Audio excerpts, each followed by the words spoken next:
Bismillahirrahmanirrahim. Alhamdulillah kalayan taufik sareng inayah ti Allah subhanahu wa ta'ala, sim abdi masih keneh diberikan kesempatan untuk belajar membaca kitab Fathul Qorib dina pasal udhiyah. Saparantosna kamari belajar mengetahui makna udhiyah sareng makna kurban, ayeuna giliran nyarioskeun tentang hukum udhiyah. Namun sateuacan sim abdi nyarioskeun tentang hukum udhiyah, sim abdi bade ngemutan heula bahwa kudu dibedakeun heula antara hukum sareng sumber hukum. Sebab upami urang can bisa ngabedakeun mana sumber hukum, mana hukum, engke kadituna bakal lieur sorangan. Leheung keneh lamun lieur sorangan, ieu lamun geus ngalieur-lieur batur, cilaka ieu. Mana atuh sumber hukum Islam? Sumber hukum Islam nu kahiji adalah Al-Qur'an, nu kadua hadis, ijma, sareng qiyas. Etalah sumber hukum Islam anu disepakati ku seluruh ulama. Janten upami orang mencari hukum sesuatu, ulah langsung milarian ka sumberna, sebab eta acan jadi hukum. Seperti ayeuna orang hoyong mengetahui hukum kurban teh naon sih, maka ulah diteangan tina sumber hukum, sebab urang bakal lieur. Kudu kumaha atuh lamun urang hayang mengetahui suatu hukum masalah? Iyalah pentingna urang mengikuti salah satu madhab. Naon ari madhab? Saur dina Qomus Al-Muhitmah halaman 86, secara bahasa ari anu ngaranna madhab teh al-madhabu huwa thariqah. Madhab teh jalan tol ge eta teh madhab, cek bahasa mah. Ngan ari anu dimaksud ku istilah mah al madhabu wal ahkamu fil masailil lati dhahaba wa taqada wa ihtaraha al imamul mujtahid. Madhab teh merupakan hukum dalam berbagai masalah anu diambil, anu diyakini, sareng anu dipilih ku para imam-imam mujtahid. Saha atuh imam mujtahid teh?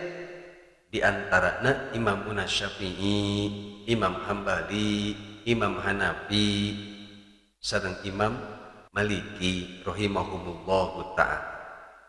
Etalah imam-imam mujtahid anu aya di akhir zaman ayeuna. Padahal banyak sebetulnya imam teh, ngan kebanyakan anu dipake ayeuna opat eta.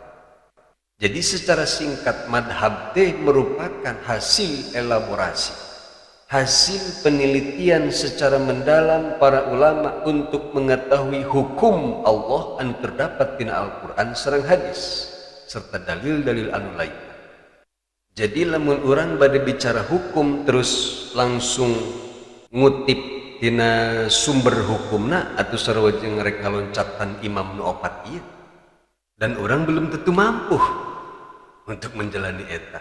Bukan tidak boleh, silahkan dari mampu mah membuat hukum, meramukna atau meracikna tina sumber hukum langsung. Ngan minimal untuk menjadi seorang imam mujtahid teh harus memiliki 8 kriteria. Nu kahiji harus mampu menggali sumber hukum. Anu pertama nyaeta Al-Qur'an, harus betul-betul paham ayat-ayat anu berkaitan dengan masalah-masalah hukum. Termasuk harus mengetahui asbab nuzulna, harus mengetahui nasih jeung mansukhna, mujmal jeung mubayyana. Terus deui kudu mampu oge al-am jeung khosna, muhkam jeung mutasyabihna. Tah teu dikuasai ku urang eta lamun hayang jadi imam mujtahid. Menguasai Al-Qur'an hungkul meskipun detil seperti Nabi disebutkan belum cukup memenuhi syarat sebagai imam. Syarat nu kedua harus menguasai ilmu hadis anu sangat luas, terutama hadis-hadis anu bersangkutan dengan persoalan hukum. Kudu apal asbabul wurudna, kudu apal rijalul hadisna. Eta karak dua eta ge belum tentu anu mampu memenuhi syarat eta zaman ayeuna.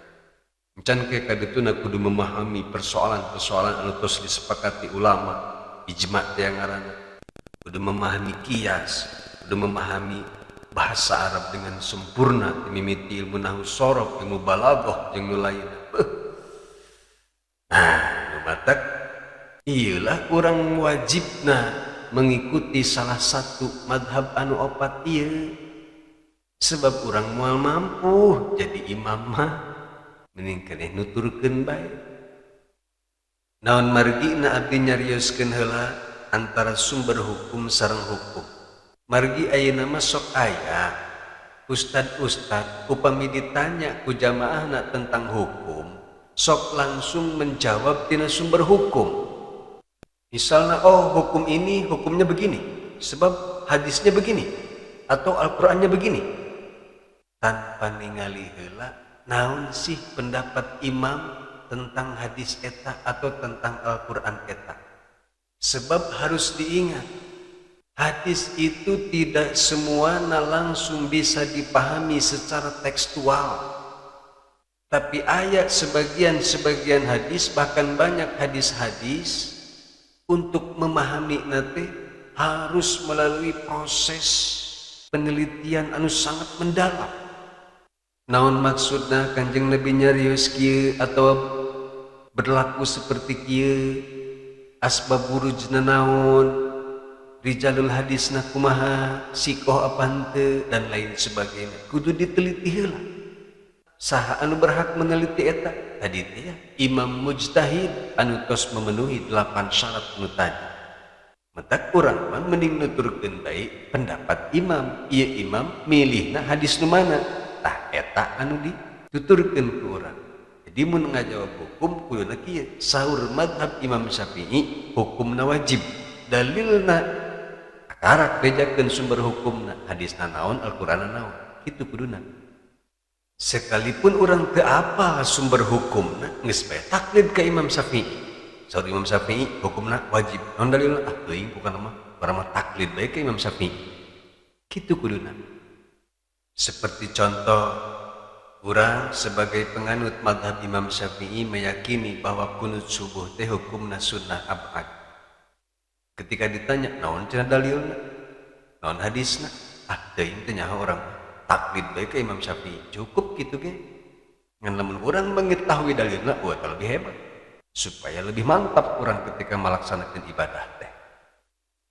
Seperti ayat seorang ustadz ditanya ku jamaahna, Pak Ustadz bagaimana hukumnya berkurban satu kambing untuk satu keluarga? Kemudian dijawab ku eta ustadz. Jadi gini, ada persepsi yang agak berbeda di masyarakat dan ini kurang tepat. Sebagian masyarakat mengatakan kalau kambing satu untuk satu orang, sapi oleh iuran. Maaf, tidak semua untuk satu kambing itu tidak harus untuk ditujukan seorang. Tidak. Boleh satu keluarga, misal satu kambing diniatkan untuk satu keluarga. Boleh. Dalilnya, Nabi Muhammad pernah berkurban dan berdoa, Allahumma hadha an ummatin wa an ummati Muhammad.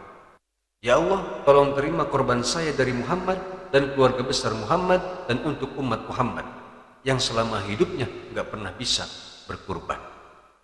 Akhirnya dengan berdasarkan hadis eta, Ustadz eta memutuskan bahwa seseorang boleh berkurban satu kambing diniatkan untuk dirinya, keluarganya, dan keluarga besarnya, sehingga semua kakaknya, adiknya, bapaknya, ibunya bisa berkorban dengan satu kambing. Etalah contoh menjawab hukum dengan sumber hukum. Padahal upami ditingali dina kitab-kitab fikih, keyakinan masyarakat yang meyakini bahwa satu kambing untuk satu orang itu sudah sesuai dengan kesepakatan para ulama. Sakumaha dicarioskeun dina kitab Fathul Qarib, nyakitu dina kitab Tuhfatul Muhtaj fi Syarhil Minhaj tujzi'u syatu dhainatu wal ma'izatu an wahidin faqat ittifaqan la an aksara. Seekor kambing baik domba maupun kambing kacang itu hanya cukup untuk dijadikan kurban untuk satu orang saja berdasarkan kesepakatan ulama, tidak untuk lebih dari satu orang.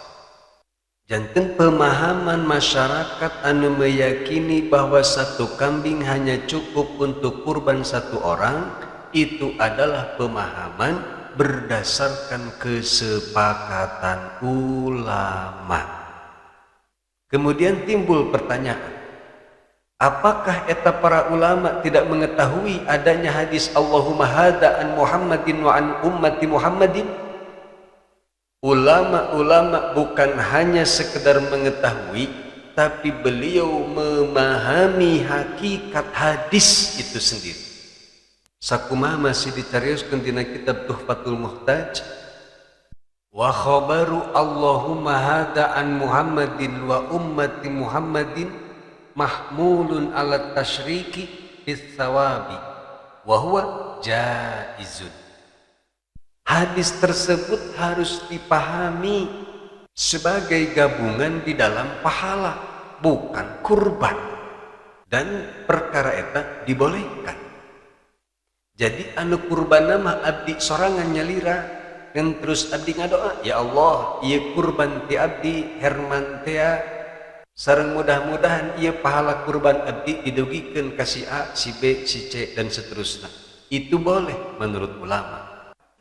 Padahal sok sanaos Kang Herman teu ngadoa, ya Allah mugi pahala kurban abdi sing kabagian sakeluargaeun. Teu ngadoa kitu ge insyaallah asal kurban sah, otomatis satu keluarga Kang Herman bakal mendapatkan pahala. Ngan tetap anu mendapatkan pahala kurban dengan sempurna mah adalah Kang Herman anu mencit eta kurban. Jadi saudina eta kitab urang kudu membedakan antara pahala kurban sareng ibadah kurban anu sempurna. Kurban anu sempurna mah tetap satu kambing hanya cukup untuk satu orang. Nyakitu di sapi maksimal untuk 7 orang.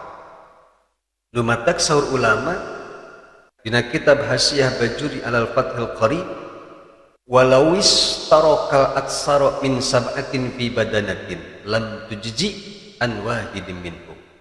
Lamun aya lebih di 7 orang bergabung melakukan kurban dengan satu onta, maka kurban eta henteu cukup untuk memenuhi satu orang pun. Maksudnya teu sah. Sapi jang 8 orang ge geus teu sah dipake kurban. Sebab maksimal 7 orang. Komo deui atuh lamun embe dikurbankeun jang satu keluarga, kumaha lamun keluargana 12. Atuh teu sah berarti kurbanna. Nya walaupun dari pahala mah insyaallah menang, dan pahalana pahala sedekah. Sedangkan pahala sedekah atuh lebih besar daripada pahala kurban. Nah, eta lah bahayana lamun urang mencari hukum tina sumber hukumna langsung tanpa melalui pendapat madhab. Ngan sim abdi sama sekali henteu bermaksud menyalahkan Ustad eta. Sebab abdi ge mung dikirim sepotong video doang, durasina 1 menit, tidak mendengarkan secara utuh penjelasan di eta ustaz. Numatak etalah bahayana memotong-motong video dakwah. Jujur we abdi mah paling benci ka jalma-jalma anu sok potong video ceramah. Jeung nu dipotong teh sok bagian-bagian anu rancu we, sehingga merugikan ustadz eta sendiri dan menyesatkan ke masyarakat. Lumatak lamun arek jadi konten kreator YouTube atau medsos lainna, jadilah konten kreator anu berkarya sendiri, ulah ngutak ngatik karya orang lain. Komodei bari menghancurkan karya-karya ulama, para ustadz. Ustadz manggeus hese-hese ngajelaskeun hukum sepanjang lebar 30 menit, 1 jam, dipotong 1 menit. Iya, dosanya gede itu jalan melesok gitu teh, melesok utang potong video ustad. Kitu oge ayeuna ieu urang hoyong mengetahui hukum mencit hewan ternak di tanggal 10, 11, 12, 13 bulan Zulhijjah, hukumna sunat wajib atau kumaha. Teu bisa urang langsung mencari tina sumber hukumna sabab bakal lieur. Tetep urang kudu nanyakeun heula ka ulama-ulama madhab. Kusabab sim abdi mah madhabna Imam Syafi'i, maka sim abdi maoskeunlah hasil keputusan hukum kurban menurut Imam Syafi'i anu terdapat dina kitab Fathul Qorib. Margi upami urang ngecek langsung tina hadis bakal lieur. Contoh aya hadis kieu, man wajada sa'atan falam yudhi fala yaqrabanna musallana. Saha jalma anu mampu ngalaksanakeun kurban terus eta si jalma teu ngalaksanakeun kurban padahal mampu, maka ulah coba-coba ngadeukeutan musalla kaula, ulah coba-coba ngadeukeutan tempat salat kaula saur Kanjeng Nabi. Secara tekstual mah eta hadis teh juga ngawajibkeun urang kabehan untuk berkurban. Padahal dina hadis lain Rasulullah bersabda, al-adha alayya faridatun wa alaikum sunnatun. Kurban untukku adalah suatu kewajiban, sedangkan untuk kalian adalah sunnah. Nah, lieur kan namun langsung dina sumber hadis nama. Nu matak urang kudu meneliti heula, mengkaji heula. Kumaha pendapatna Imam Syafi'i? Imam Syafi'i milih hadis anu mana?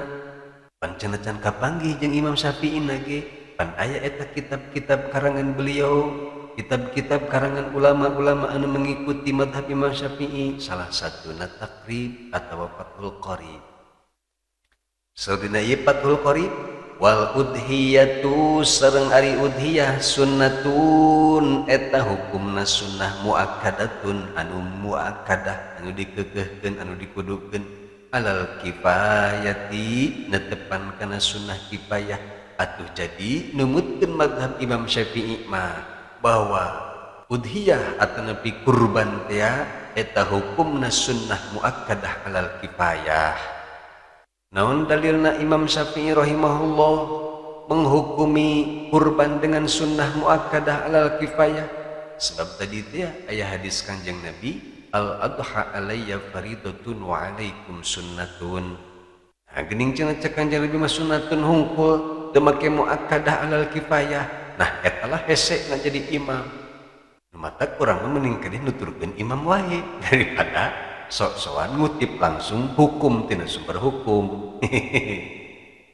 Nu matak ngaji ka pasantren teh penting, ngaji takrib, ngaji Fathul Muin, Kasyifatus Sajah dan kitab-kitab anu lainna. Yang mengetahui hukum-hukum sholat, hukum wudu dan lain sebagainya, hukum jual beli tidinya aya. Genah sebenarnya mah urang tinggal nuturkeun bae aya nama. Nyata lamun rek langsung kana sumber hukumna urang malah lieur sorangan. Leun kan lamun lieur sorangan, ieu lamun ngalieur batur. Cilaka 12 teh eta mah. Nu leuwih cilaka mah ngaji ka pasantren teu, ngaji ka ustad langsung teu, derneangan hukum di TikTok. Kabeneran kapanggihna video sapotong-sapotong leh per semenit. Babari amat ngaji hukum dengan semenit. Aing mending geus moal manuk pasantren gitu mah. Nu kumaha atuh ari sunnah muakkadah alal kifayah teh? Fa idza ata maka di mana-mana ngalaksanakeun biha kana kurban wahidun salah satu min ahlil baiti ti hiji keluarga kafa maka cukup anjamiihim ti sakabeh eta keluarga. Maksud cukup di dieu bukan berarti satu kambing untuk satu keluarga, tapi eta keluarga teh selamat atau bebas tina tuntutan ngalaksanakeun kurban sabab tos aya wakil. Tapi lamun semuana mampu di keluarga aya genepan kabeh ngalaksanakeun kurban, top markotop eta mah bagus en mantap. Jadi lamun aya satu keluarga teh mah eusina genep orang, pek aya nu kurban embe saurang, niatna mah tetep bae niat abdi kurban jang diri abdi kitu bae. ulah diniatkeun niat abdi kurban satu kambing untuk satu keluarga 7 orang atau keluarga abdi 10 orang. Ieu bakal berakibat kurbanna tidak sah, sebab menurut jumhur ulama satu kambing hanya cukup untuk satu orang. Jadi sakali deui sing hade ulah salah niat, misalna abdi keluarga abdi aya genepan, terus anu kurban nangan abdi hungkul embe hiji-hijina geus niatkeun bae niat abdi kurban embe hiji jangkang Herman geus ret niatkeun bae jangkang Herman. Ngan lamun Kang Herman kurbanna sah, dalam arti sah didinya memenuhi syarat-syarat kurban anu tos ditentukan ku para ulama, maka keluarga Kang Herman sudah terbebas dari tuntutan melaksanakan kurban, sebab tos diwakili ku Kang Herman sareng pahalana insyaallah kabeh kabagean. Ngan pahala kurban anu sempurna tetep Kang Herman, soalna anu kurban lagi Kang Herman doang. Berbeda lamun keluarga Kang Herman kabeh ngalaksanakeun kurban, maka semua keluarga Kang Herman akan mendapatkan pahala kurban anu sempurna. Etalah makna kurban sunnah kifayah. Jadi sunnah kifayah ieu ulah dimanaan satu kambing cukup untuk satu keluarga. Salah besar lamun ngamanana kitu mah. Supaya lebih mudah memahami tentang makna sunnah kifayah ieu, biasa ditinggali dina kitab Hasyiah Jamal. Simple ieu. Was sunnatu lil kulli bimakna annahu yasqutu talabu anhum la annahu yahsulu lahumus sawabul mustalzimu li kauniha hidaan anin nafsi wa innama huwa lil mudahhi khassatan. Anu dimaksud sunnah muakkadah alal kifayah teh sunnah pikeun kabehan bermakna lamun di antara satu keluarga teh aya anu ngalaksanakeun kurban, maka gugur tuntutan berkurban bagi keluarga anu lain. Tapi bukan berarti satu keluarga mendapatkan pahala kurban anu sempurna. Wa innama huwa lil mudahhi hasad. Sebab pahala berkurban anu sempurna mah tetap akan diperoleh orang yang berkurban di eta keluarga. Jadi kesimpulanana numutkeun madhab Imam Syafi'i rahimahullahu taala, udhiyah atanapi kurban teh hukumna sunnah muakkadah alal kifayah. Berbeda dengan madhab Imam Hanafi. Numutkeun madhab Imam Hanafi mah kurban teh hukumna wajib. Sakumaha anu dicarioskeun dina kitab Fathul Qadir, al udhiyatu wajibatun ala kulli hurrin muslimin muqimin musirin fi yaumil adha an nafsihi wa an waladihi sigari. Ammal wujubu fa qaulu Abi Hanifata wa Muhammadin wa Zufaro wal Hasani. Jadi numutkeun madhab Imam Hanafi mah kurban teh hukumna wajib bagi setiap jalmi muslim anu merdeka, anu mukim sareng anu kaya di poe hari raya Idul Adha, pikeun dirina sareng pikeun anak-anakna anu masih kene kecil. Adapun hukum wajib kurban ieu adalah pendapat Imam Abu Hanifah, Imam Muhammad, Imam Zufar, Imam Al-Hasan rahimahumullah. Sedengkeun numutkeun madhab Imam Maliki, qalal Malikun, parantos nyarioskeun Imam Malik, al udhiyatu sunnatun wajibatun. Ari udhiyah eta hukumna sunnah wajib. Nah, komo ieu leuwih lieur. Ieu hukum teu kurang populer di urang. Sunnah muakkadah alal kifayah bagi ngaslobanul lieur, komo deui mah sunnah wajib. Sunnah ongkoh wajib ongkoh. Maksudna kumaha? Maksudna sunnah muakkadah kene ngan beda bahasa. Sareng menumutkeun Imam Hambali rahimahullahu taala sarua eta ge hukumna sunnah muakkadah. Janten kesimpulanana hukum kurban numutkeun Imam Syafi'iyah, Hanabilah sareng Malikiyah adalah sunnah muakkadah. Sedengkeun numutkeun Imam Hanafi adalah hukumna wajib. Ngan di madhab Imam Syafi'i ge hukum kurban anu tarina sunnah muakkadah bisa berubah jadi wajib sakumaha dina ye kitabatul qarib wala yajibu sareng henteu wajib naon al udhiyatu kurban illa bin nadri kecuali dengan nadar. Nu kumaha ari nadar teh naon wae rukun nadar teh insyaallah sanes waktos urang lajengkeun wallahu a'lam bishawab.